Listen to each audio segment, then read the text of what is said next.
Hi everyone, welcome to this episode of Finance is New Black. Very exciting today. We have another guest on. We've got Dani Wales from Basic Habitat, Yep. Healthy Homes. Healthy Homes. And you may have noticed her before from The Block in 2005. Yes, just a little reality TV show that still graces our screens. Very good, very good. Dan's still on the show as well. He is. Yeah. He's in that role as Foreman Dan, loving life, I think, getting to tell the contestants what to do, which is a new kind of side for him. Very good. Yeah. How's he go with Keith? You know, he's obviously a bit of a abrasive character on TV. Is he as bad as he seems? Or he is a puppy dog, Keith, I think. But they've got to have that authority kind of role, and you know, building's not a joke. If someone's doing something wrong, they've got to pull them into line and tell them, you know, how it's done. So I think they get along fine. They share coffees and lunches together. It's very much a man romance, a bromance, I think. Very good.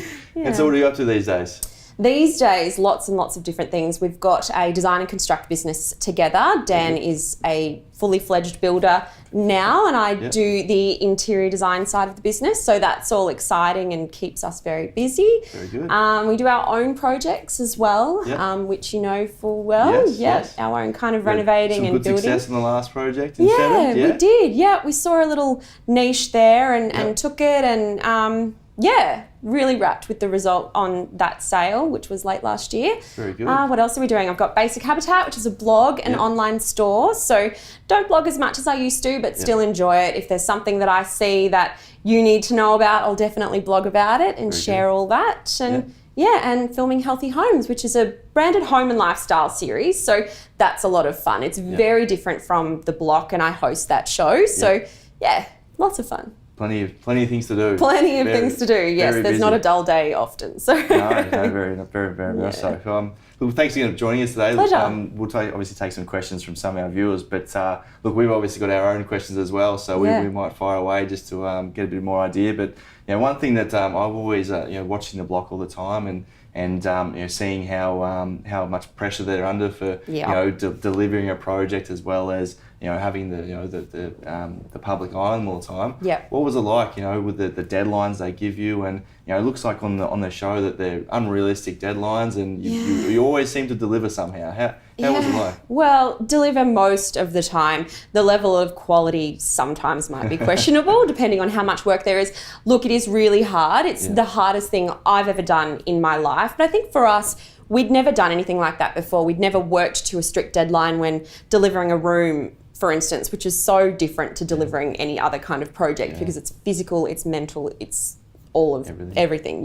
So I think when you're thrown into it, you just get it done. And I work quite well under pressure when there's lots to do. I'm a bit of a procrastinator until there's too much to do, but then I'll always deliver on time and to the best of my ability. But I think the hardest part is not so much the pressure and being in the public eye or on national television having a meltdown. It's the lack of sleep. Right.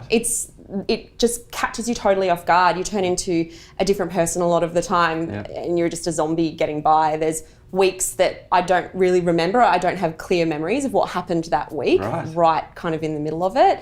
And then you kind of come out the other side of that again. But it's really, really tough, but it's the best thing that I've ever done. Yeah? Yeah, absolutely. It looks like a good time from the outside, but I can imagine when you're there, it wouldn't be so great. Oh, look, it's a great time. It really is. There's really, really tough moments, but then there's some incredibly rewarding moments. And as I said, we'd never done anything like that before together. Dan was a carpenter at the time, so he built stuff. But when you're creating something from scratch and then it comes to life and you have an idea of what you want to produce, but then when it actually is all done, you step back and you look at it. Yeah. You think, wow, we just did that. We actually just did that together. Yeah. So that's awesome. But it's really easy to forget as well at how well you're doing and be really hard on yourself. You're your own worst critic at the end of the day. So you're on to the next room before you've got to really admire the current one. Exactly, yeah. Was there any rivalry with the other contestants there? Was there some healthy competition? I don't know if it was healthy. Definitely. Dan and I are both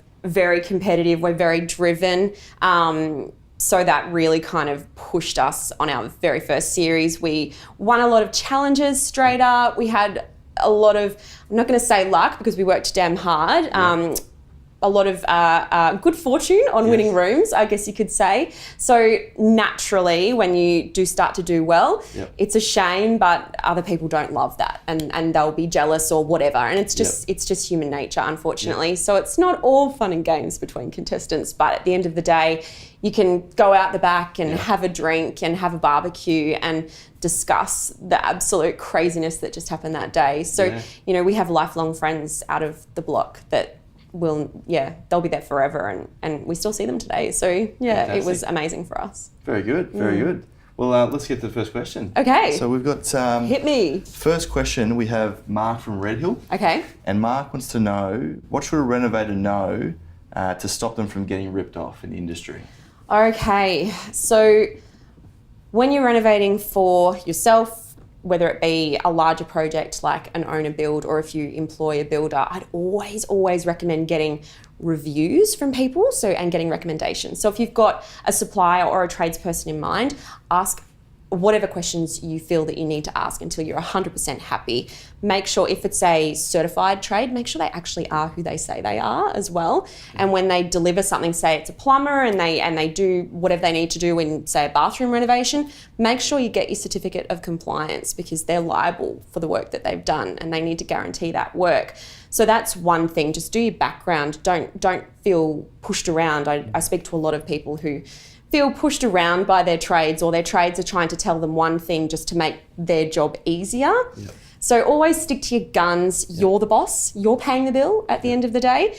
And one thing I always say, if things aren't working out, or if the relationship is starting to sour, cut them loose. Because you need to enjoy it, and it is your money, your hard-earned money at the end of the day.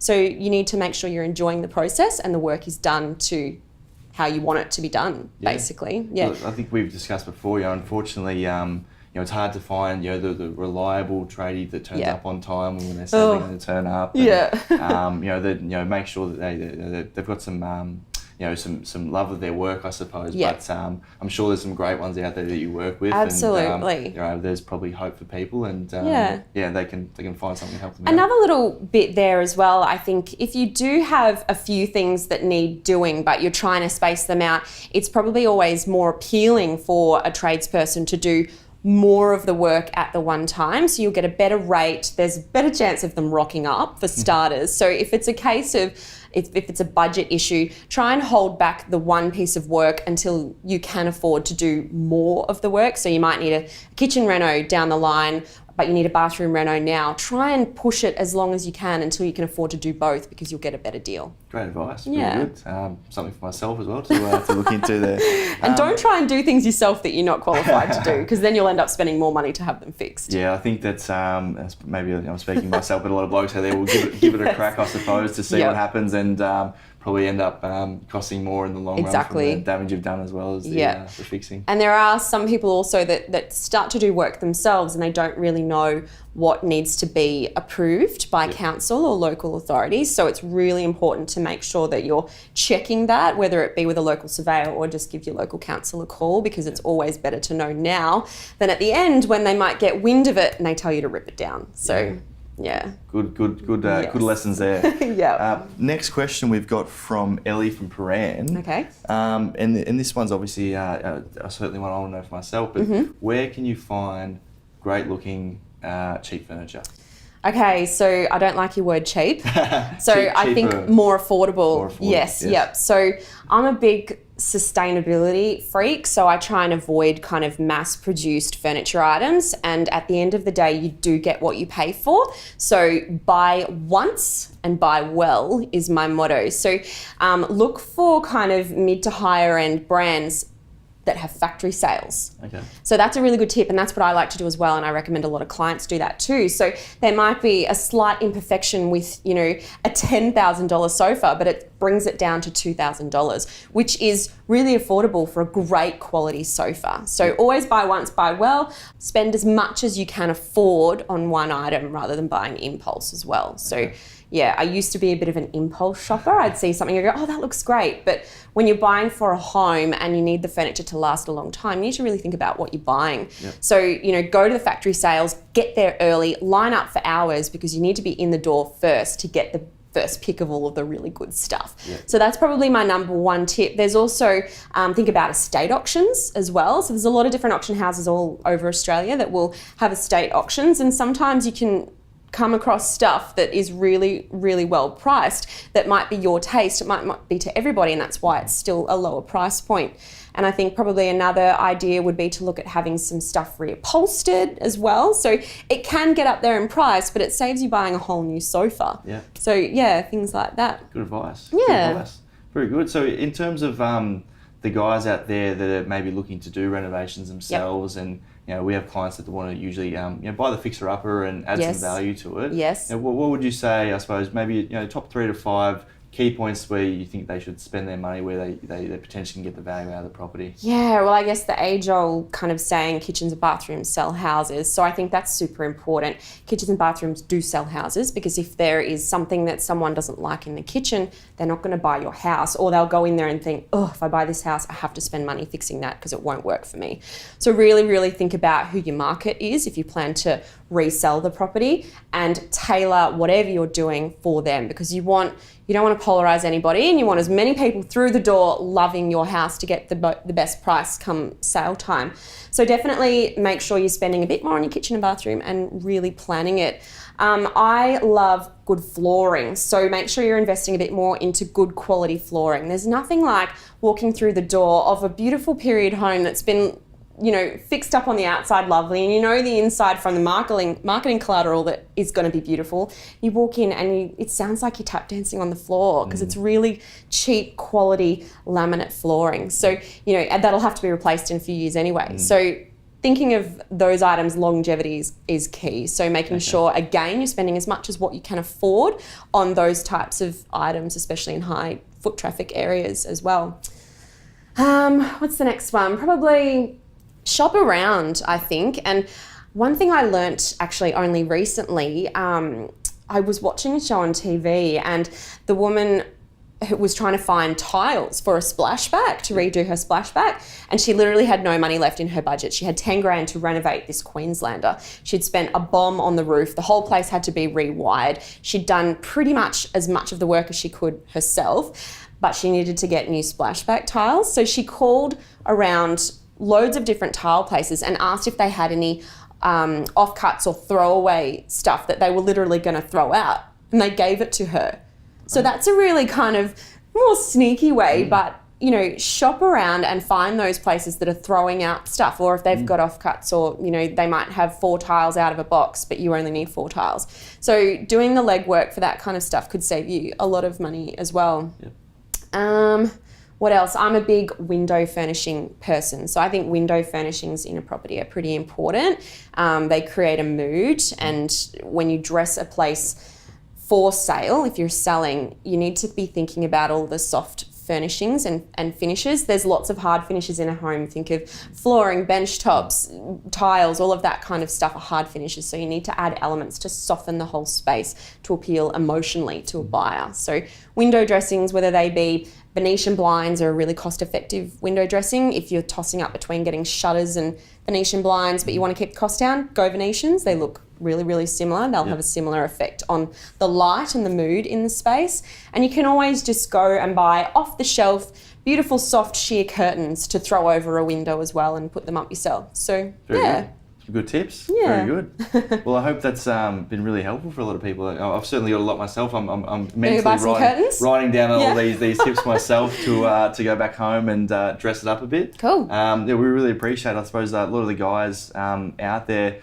And I'm speaking again from males in general. That's usually our shortcoming, is the those final pieces to make it look like a home. Yep. Is generally where we need the help. So hopefully that's been helpful for everyone out there that's looking to either redesign their current place, or looking to do a renovation and need some help with trades and design and those sort of things. But Dan, really appreciate coming in. Pleasure. It's been fantastic. Thanks for having me. Thank you guys for tuning in again. Always remember, if you do like the episodes, feel free to subscribe. We'd love for your feedback. So if you do like the episode and you thought it was valuable, we really appreciate you share it with your friends or like it. Look, even if you didn't, feel free to let us know as well. We're more than happy to take any feedback. Thanks again, guys, for tuning in, and we'll see you soon. Bye. We look forward to receiving your questions.